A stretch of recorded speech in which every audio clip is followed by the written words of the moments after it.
The story opens with a digital execution, a tablet screen glowing with the bright red lines of a collapsing business. The money isn't just gone, Mr. Kwon, it's being erased, his CFO, Elias, had warned him earlier. But here, in the quiet, dim light of the Meridian Cafe, Kwon Tae-Jun feels like a god. He slides the tablet toward the waitress, the intricate dragon tattoos on his hand flexing as he taps the screen. 30 days, he purrs, his voice a smooth, dangerous velvet. In 30 days, I don't just own this land, I own the air you breathe in here. Most people beg. What do you do, Elara? It immediately establishes a predatory dynamic, a multi-billion-dollar syndicate head amusing himself by crushing a small-town sanctuary. The tension shifts from physical threat to intellectual warfare. Tae-Jun expects a breakdown. Instead, he gets a biopsy of his own empire. Elara Vance doesn't look at the bankruptcy filing. She doesn't even stop wiping the counter. She simply glances at the secondary window open on his tablet, the one Tae-Jun thought was secure. I don't beg, Mr. Kwon. I calculate, she says, her voice cool and resonant. She finally looks up, her sharp, analytical gaze meeting his mischievous smirk. And right now, I calculate that you're using an outdated 128-bit encryption for your offshore transfers. Your evaporating money isn't a mystery. It's a redirected API call from an internal source. The silence that follows is deafening. The contrast is jarring. The dangerous mafia boss with a scarred brow is suddenly the one being schooled by a woman in a cafe apron. In 90 seconds, the power has shifted. The waitress hasn't just saved her cafe. She has just shown the most dangerous man in the city that she is the only person alive who can see the knife in his back. The bell above the door chimed with a fragile silver tone that seemed far too delicate for the man who stepped inside. Kwon Tae-Jun didn't just enter the Meridian Cafe, he claimed it. The humid Seattle air followed him in, but it was quickly suppressed by the cold, expensive scent of his sandalwood cologne and the sheer weight of his presence. Behind him, the door settled, but the atmosphere remained charged. He moved with the grace of a panther in a three-piece suit, his dark hair swept back with surgical precision. As he took his seat at a corner table, the sunlight caught the vertical scar above his left eye, a jagged reminder that his polish was merely a thin veneer over a violent history. He didn't look like a developer. He looked like a king visiting a province he intended to burn. "The usual, Mr. Kwon?" Elara's voice was steady, a sharp contrast to the nervous fluttering of the other patrons who were suddenly finding reasons to pay their checks and flee. Kwon Tae-Jun didn't answer immediately. He leaned back, his eyes tracking her as she moved toward him. He liked the way she didn't look down. He liked the way her braids were pinned back with a precision that matched his own. He tapped 2 fingers on a slim black tablet resting on the table, a digital guillotine. "Why bother with the usual, Elara?" he asked, his voice a low, melodic rasp. He turned the tablet around. "By my math, you can't afford the beans for next week's shipment. Why keep up the charade? The bank already signed the transfer papers. All that's missing is the inevitable." He watched her closely, looking for the telltale signs of defeat, the tightening of the jaw, the gloss of unshed tears. Instead, he saw her eyes scan the screen with a terrifying, cold efficiency. She didn't look at the notice of foreclosure at the top. She looked at the metadata in the corner, her expression remaining as unreadable as a closed vault. "You've been busy, Tae-Jun," she said softly, placing a cup of black coffee in front of him. The steam rose between them, a thin veil over a battlefield. "Buying up the neighboring lots to choke my supply lines was a classic move, expensive but classic. It's a shame you wasted so much capital on a property you're about to lose to a federal lien." Tae-Jun's smirk didn't falter, but his eyes sharpened. "A lien? You're dreaming. I own the city's inspectors." "You might own the inspectors," Elara replied, leaning down so her face was level with his, her poise unshakable. "You don't own the algorithm that just flagged your shell company for a recursive loop audit. You didn't come here to gloat, did you? You came here because you're bleeding, and you think I'm the only one who hasn't noticed." Tae-Jun felt a rare spark of genuine electricity. The golden predator had come to finish a kill, but for the first time in a decade, he felt the distinct sensation of a trap closing around his own ankle. The heavy silence that followed Elara's revelation was broken only by the rhythmic clinking of a metal spoon against a saucer. From the corner of her eye, Elara watched the three men flanking Tae-Jun. They were the architects of his empire, yet to her trained eyes, they looked like men trying to navigate a digital minefield with a paper map.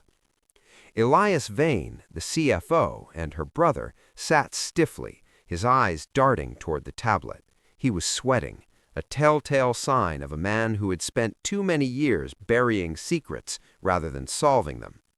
Beside him, Callum Reed, the head of security, kept his hand near his holster, scanned the room for physical threats, and completely ignored the data leak currently bleeding them dry. Then there was Tobias, the operations manager, who looked at the spreadsheets with a frown of pure, unadulterated confusion. Elara moved behind the counter, her movements fluid and practiced as she began to steam milk. She didn't need to look at them to know they were failing. She had spent the last hour observing their body language and the fragments of conversation that drifted through the cafe. They weren't just making mistakes, they were making amateur ones. "Your overhead is inflated by 18%, she said, her voice cutting through the low hum of the espresso machine. She didn't look up, but she could feel Tae-Jun's gaze burning into her. "Tobias, you're approving logistics invoices for a fleet that hasn't moved since last Tuesday. And Elias, you're still using the old routing protocols for the Vancouver shipments. You might as well send the FBI a handwritten invitation." Elias winced, his face paling to a sickly gray. "Who do you think you are?" Tobias growled, half rising from his chair. "You're a waitress in a failing shop. You don't know the first thing about our operations." "I know that your silent partners in Macau aren't silent anymore," Elara countered, finally looking at them. Her expression was one of quiet, analytical pity. "I know that while you're busy trying to bankrupt a cafe for its land, someone in your own inner circle is using your shell companies to wash their own side deals. You're so focused on the predator in front of you that you've missed the parasite in your blood." She set a fresh pitcher of milk down with a sharp thud.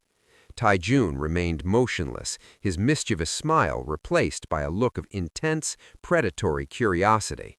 He wasn't looking at his men anymore. He was looking at her, seeing for the first time that the woman he came to destroy was the only one in the room with the vision to save him. The silent observer had finished watching. Now she was ready to dismantle. Tae-Jun checked his platinum watch, the movement fluid and mocking. 90 seconds, Elara, he said, his voice a low challenge that hummed through the quiet cafe. "You've dismantled my team's ego. Now prove you're not just a waitress with a grudge. Tell me why my signature project, the crown jewel of my family's transition to legitimacy, is a failure." Elara didn't hesitate. She stepped around the counter, pulling a stylus from her apron pocket. With a gesture that was purely executive, she took the tablet from his hand. "Your development project is based on a land value appreciation model that assumes a 6% growth rate in this district, but you've overlooked the rezoning petition filed by the City Council 3 weeks ago." She began to sketch over his beautifully rendered architectural plans, her strokes precise and ruthless. "By stalling the acquisition of this cafe, you've hit a bottleneck. Your bridge loans are accruing interest at a predatory subprime rate because you used your Macau holdings as collateral, holdings that are currently under a soft freeze by the International Monetary Fund. Elias attempted to speak, but Elara silenced him with a sharp glance. The math is simple, Elias. You've over-leveraged the construction phase by 40%, betting on pre-sales that won't happen because the luxury tax bracket just shifted. If you break ground on this site under your current structure, the project won't just fail, it will trigger a margin call that will liquidate every asset Tae-Jun owns in under 48 hours. She slid the tablet back to him. The screen was now a mess of red annotations and recalculated debt-to-income ratios. It's not a development project, Mr. Kwon. It's a mathematical suicide mission designed by people who are either too afraid to tell you the truth or too incompetent to see it. The 90 seconds weren't even up. The silence in the cafe was absolute, punctuated only by the distant sound of a siren on the street. Callum's hand had moved away from his holster. His eyes were fixed on the tablet. Tobias looked like he had been struck, but Tae-Jun was leaning forward, the mischievous smile completely gone, replaced by a look of profound, dangerous fascination. He looked at the red ink on the screen, then up at the woman standing before him in a coffee-stained apron. For the first time, he didn't see a waitress or a stubborn tenant. He saw a weapon. "Who taught you to read a ledger like that?" he asked, his voice barely a whisper. Elara straightened her navy dress, her composure returning like a suit of armor.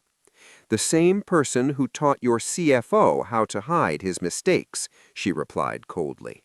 "Only I was the one who actually graduated at the top of the class."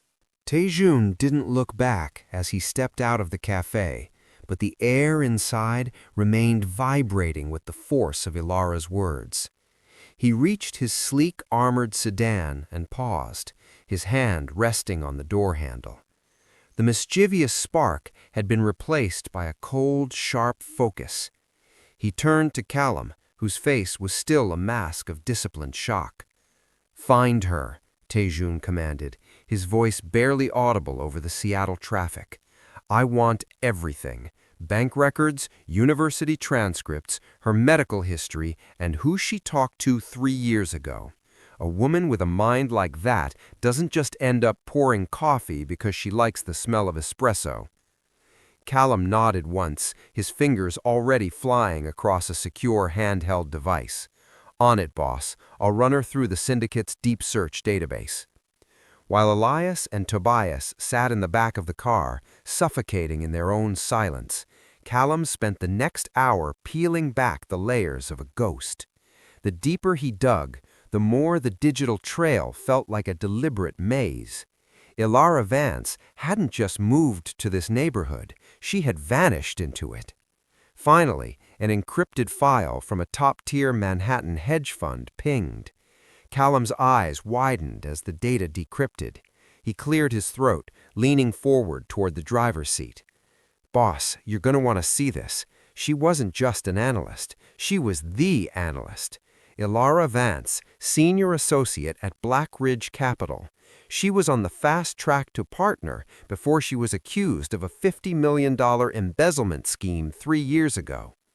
Tae-Jun took the device, his eyes scanning the glowing text. He saw the honors from the University of Washington, the flawless record, and then the sudden jagged end, a scandal that had stripped her of her licenses and her reputation overnight. But it was the signature on the internal audit that caught his eye. "The embezzlement charges were never proven," Callum whispered. "The case was dropped the moment she disappeared. It looks like a classic frame job." Tae-Jun's thumb traced the scar near his eyebrow as he stared at her graduation photo. The same analytical eyes, the same quiet strength.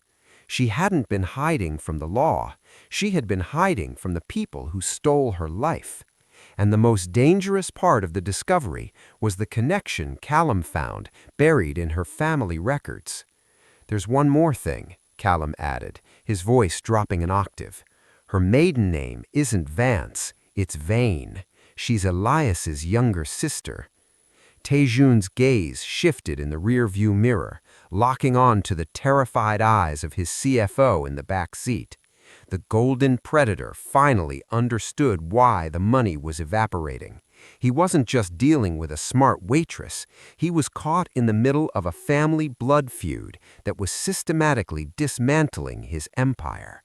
The interior of the armored sedan became a vacuum, the oxygen seemingly sucked out by the weight of Tae-Jun's stare. In the rearview mirror, Elias Vane's reflection was a portrait of a man coming apart at the seams. His expensive silk tie suddenly looked like a noose, and his breathing was shallow, jagged. "The records say her name is Vane, Elias," Tae-Jun said, his voice dropping to a terrifyingly calm whisper. He didn't turn around. He didn't have to. The predatory stillness was more effective than any shout. "And yet you stood in that cafe and watched me try to ruin her as if she were a stranger. You watched your own blood pour coffee for a man who was about to take her last sanctuary. Why?" Elias swallowed hard, the sound audible in the silent car. She was supposed to be gone, boss, out of the city, out of the life." "She was framed," Tae-Jun countered, finally turning his head just enough to catch Elias's eye in the glass. "Black Ridge Capital, $50 million. The audit has your digital fingerprint all over it, Elias. You didn't just let her fall, you pushed her." "I had to," Elias suddenly burst out, his voice cracking with a mixture of fear and ancient resentment. "The organization was hemorrhaging cash during the transition after your father died. We needed a scapegoat to satisfy the board and the auditors. Elara, she was too smart. She was starting to track the redirections I was making to keep our shell companies afloat. If she had found the truth, she would have gone to the authorities. She believes in the purity of the numbers, Tae-Jun. She doesn't understand the dirt required to build an empire." The revelation hung in the air like poison gas. Elias leaned back, his face buried in his hands. "I offered her a way out. I told her I'd make the charges go away if she vanished. I thought she'd take the money and run. I didn't think she'd end up in a hole-in-the-wall cafe in the same city, waiting for the world to forget her face." "You didn't just betray her," Tae-Jun said, his eyes flashing with a cold new light. "You betrayed the organization. You traded a genius-level asset for a temporary fix, and in doing so, you left a trail that the feds are now using to dismantle my development project." Tae-Jun looked out the tinted window at the passing Seattle skyline, his mind replaying the way Elara had looked at him, analytical, unimpressed, and deeply aware of the rot inside his house. The rift wasn't just a family matter, it was the crack in his foundation. "Callum," Tae-Jun said, his mischievous smile returning, though it held no warmth. "Turn the car around. I think it's time we offer Miss Vane a seat at a much larger table. And Elias, pray she's more merciful than I am." The bell above the door chimed again, but this time the sound didn't herald a predator coming for a kill. It signaled a man returning to a crime scene to find the weapon he had dropped. When Tae-Jun stepped back into the Meridian Cafe, the patrons had all fled, leaving Elara alone behind the counter, methodically polishing a portafilter. She didn't look up, but her hand slowed, sensing the change in the air. The heavy, suffocating arrogance of their first meeting had been replaced by a sharp, electric tension. Tae-Jun didn't sit. He walked to the counter and placed the tablet face down. Behind him, Callum stood like a sentinel at the door, while Elias remained in the car, too ashamed or too terrified to face the sister he had buried alive. "I didn't come back for the land," Tae-Jun said, his voice stripped of its playful mockery. He leaned against the mahogany counter, the tattoos on his neck visible beneath the stark light of the cafe's Edison bulbs. The land is a rounding error. I came back because I realized I'm being robbed by ghosts, and you're the only one who can see them. Elara finally looked up, her expression a mask of poised indifference. I told you, Mr. Kwon, I'm just a waitress. My only concern is whether or not you're going to pay for that coffee you barely touched. Your name is Elara Vance, Tae-Jun countered, the name landing between them like a challenge. You were the youngest senior associate in the history of Blackridge. You didn't leave the industry because you lost your touch. You left because your own brother used your brilliance as a shield for his theft. Elara's composure didn't break, but her eyes darkened, the quiet strength within her hardening into something lethal. If you know that, then you know I don't work for syndicates. I don't fix books for men who rule through fear. Then do it for the math. Tae-Jun stepped closer, his mischievous smile flickering briefly, though his eyes remained deadly serious. You said my empire is a mathematical suicide mission. I'm offering you the lead chair. Don't just watch me fail behind this counter. Take the seat at my table. Find the evaporating millions, expose the parasites, and I'll give you something Elias never could. He leaned in, his voice a low, dangerous velvet.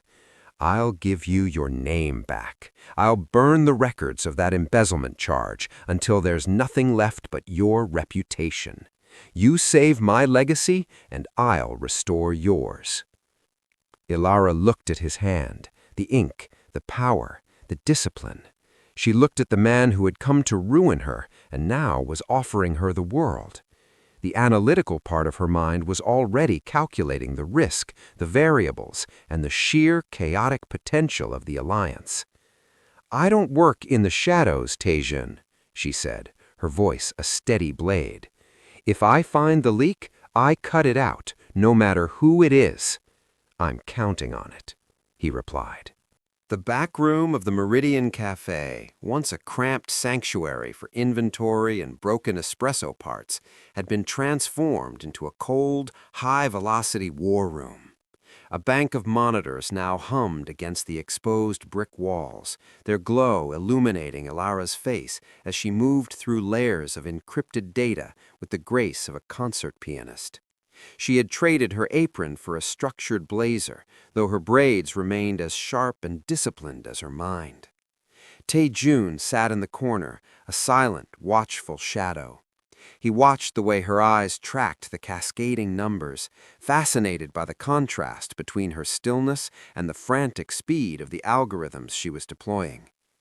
This is unacceptable, Tobias hissed, pacing the narrow space until he nearly collided with a server rack. The operations manager looked like a man watching his kingdom being dismantled by a stranger.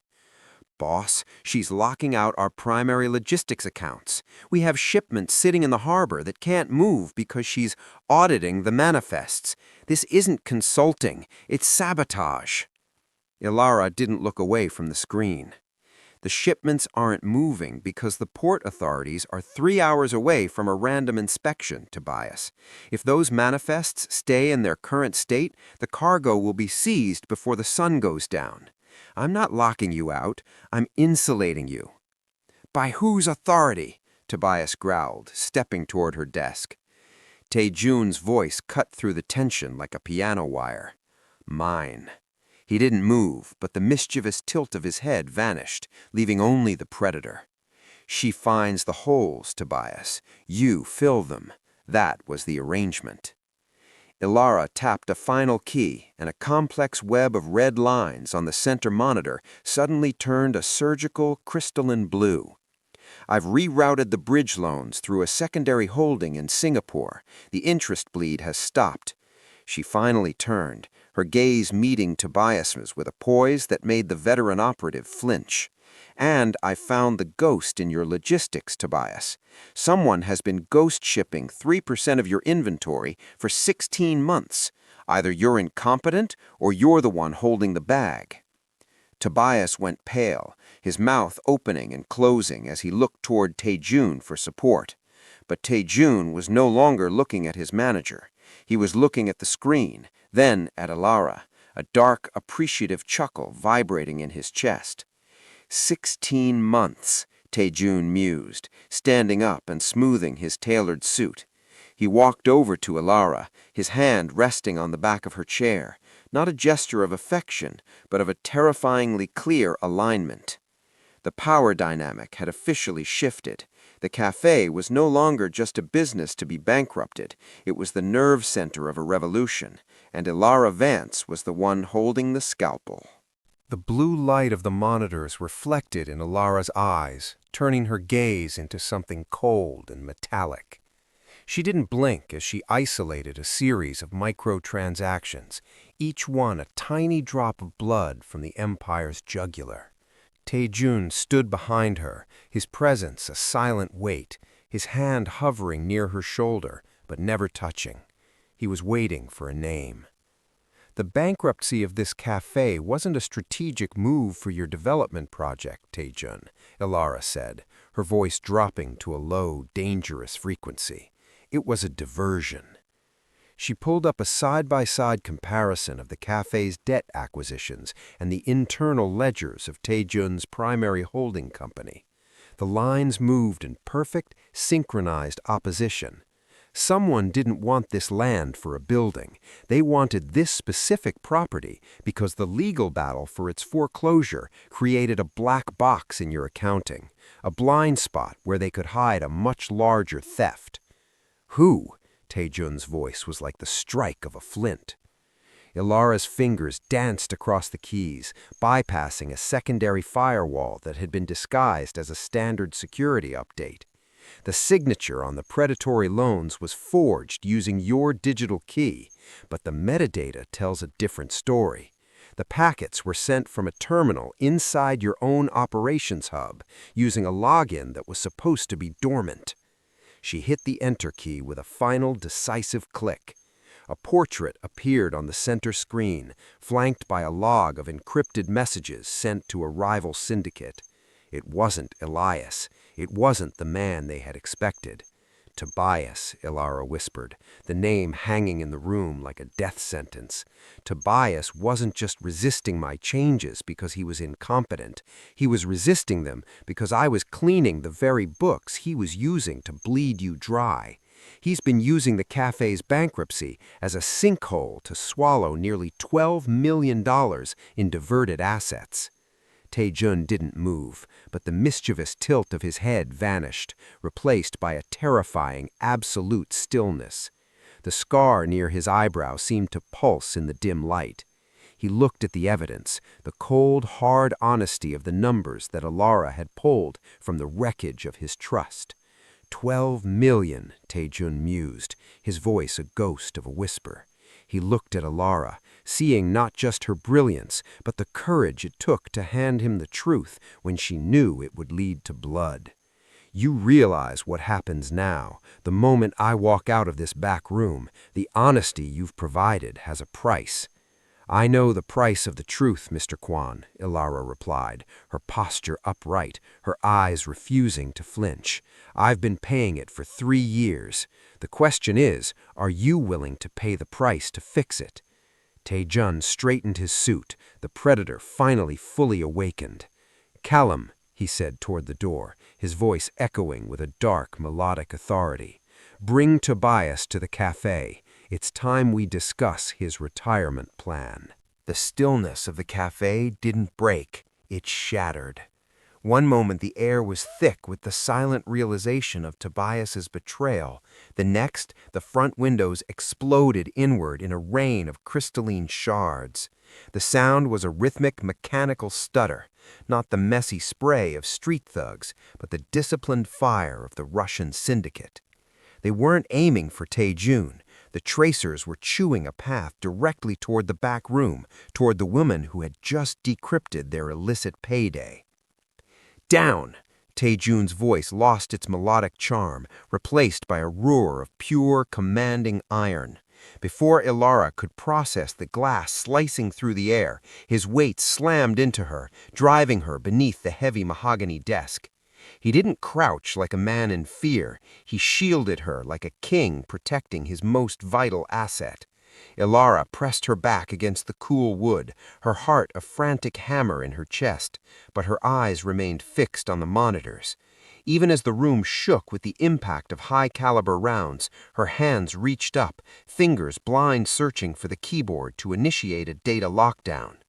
"Callum, left flank!" Tae-Jun shouted, drawing a sleek black semi-automatic from his shoulder holster with a fluid, terrifying grace.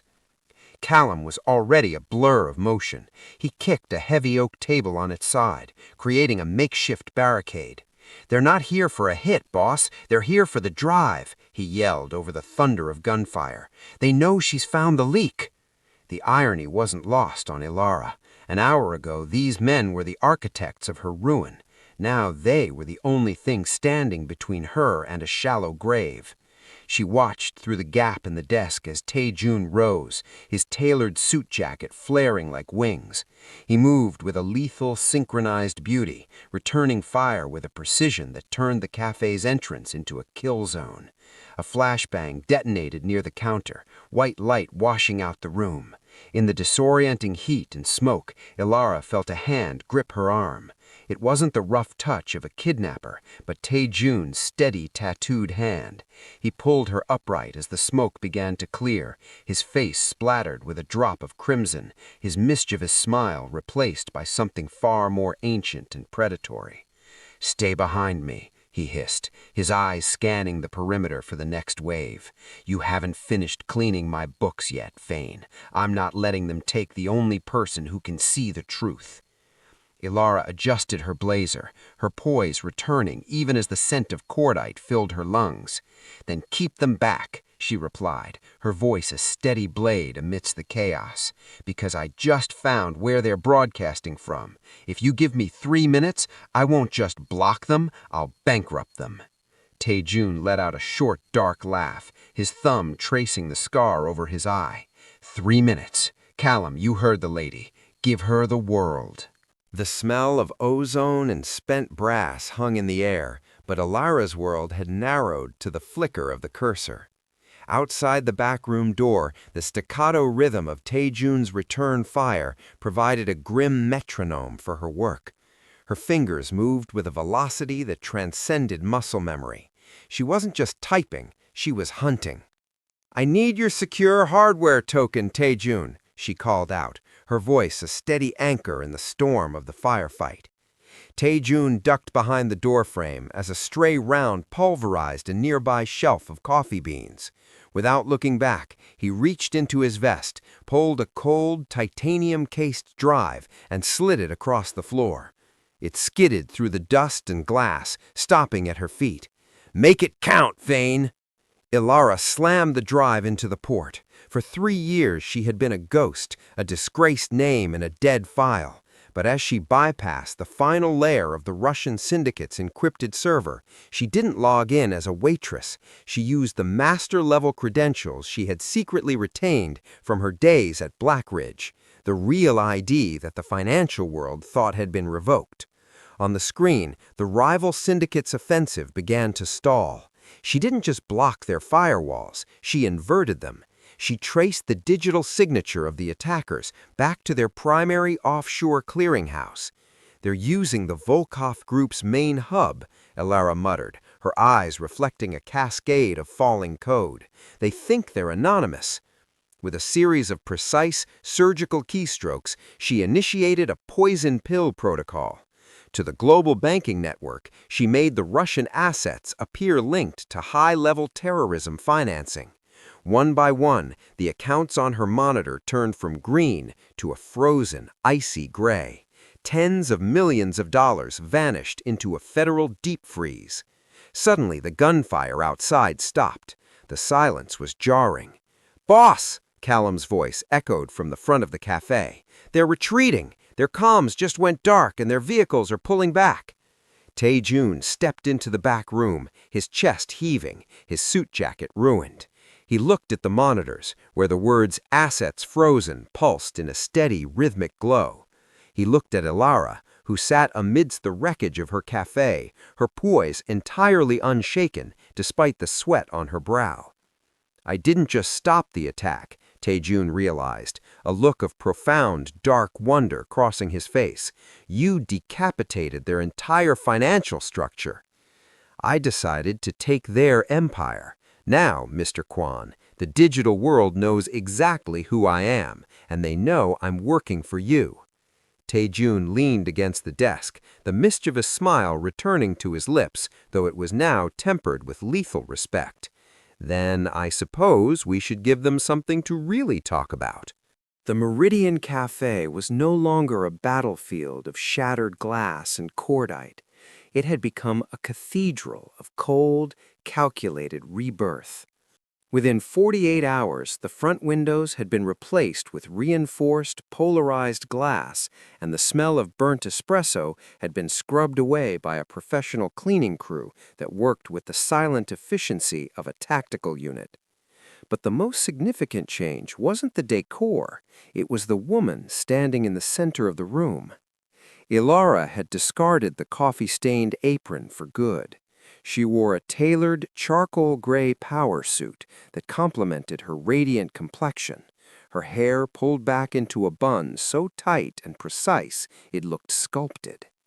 Beside her, Kwon Tae-Jun stood with his hands casually tucked into his pockets, his mischievous smile back in place, though it now carried an edge of pride that was entirely new. Before them stood the remnants of the inner circle. Elias looked at the floor, his face a mask of shame, while Callum stood at attention, his respect for Elara now absolute.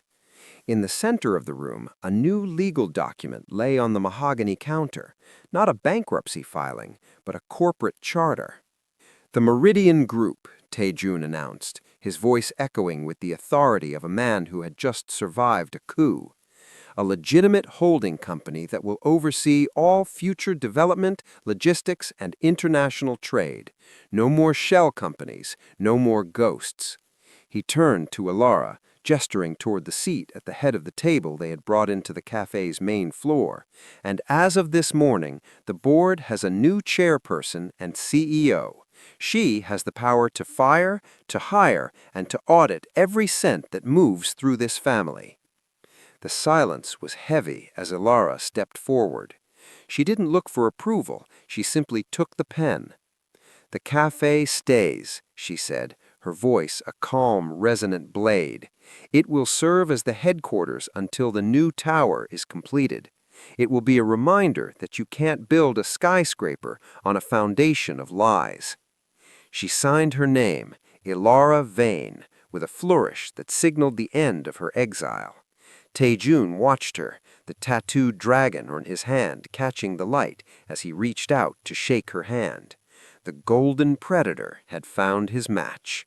He had come to bankrupt a small cafe, but instead he had bankrolled the rise of a woman who was about to change the face of the city's underworld forever. "Welcome to the high stakes, Elara," Tae-Jun whispered, as the cameras of the invited press began to flash outside the reinforced windows. "I've always been here, Tae-Jun," she replied, her gaze fixing on the horizon. "You just finally realized which side of the counter I belonged on." The sun set over the Seattle skyline, painting the Space Needle in hues of bruised purple and molten gold. High above the city, on the glass-rimmed balcony of the penthouse that served as the crown of the new Meridian Group, the wind was cold and sharp, but it didn't touch the two people standing at the edge. Kwon Tae-Jun leaned against the railing, his tailored coat open, the wind catching his silk tie. He looked down at the grid of lights below, the city he had once tried to conquer with fear and muscle. Beside him, Elara Vance stood with her hands clasped loosely in front of her, her eyes tracing the invisible lines of commerce and data that now flowed under her command. She wasn't just his advisor or his CEO, she was the architect of a new kind of power. "You look different without the apron," Tae-Jun mused, his voice dropping into that familiar, mischievous low register. He turned to look at her, the vertical scar near his eye catching the twilight. Less like a victim of circumstance, more like the storm that caused it. Elara didn't smile, but there was a flicker of genuine warmth in her analytical gaze. The circumstances were a lie, Tae-Jun. The storm was always there. I just needed a bigger sky to move in. Behind them, the penthouse was quiet. No more frantic whispers of evaporating money or the heavy footsteps of guards expecting an ambush. The real ID she had revealed in the cafe hadn't just saved his empire, it had transformed it. They had purged the rot, starting with Tobias and ending with the antiquated brutality that had nearly invited their own destruction. Now their legacy was built on encrypted ledgers, strategic mergers, and a transparency that was more terrifying to their enemies than any bullet. My father used to say that blood was the only thing you could trust to hold a family together, Tae-Jun said, his gaze drifting back to the horizon. He reached out, his tattooed hand resting on the railing near hers, close but respecting the space of a peer. He was wrong. Blood is messy, it spills, it dries up. Strategy is permanent, numbers don't bleed, and a well-built foundation doesn't crack just because the wind changes. Tae-Jun let out a soft, appreciative chuckle. He didn't look like a mafia boss anymore. He looked like a visionary who had finally found his North Star. He raised his glass of dark amber liquid toward the city. To the Meridian Cafe, the most expensive cup of coffee I ever bought. Elara finally let a small, knowing smile touch her lips as she tapped her glass against his.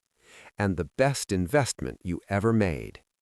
Together, they turned back toward the light of the penthouse, leaving the shadows of the old world behind to step into a future they had calculated down to the last decimal point.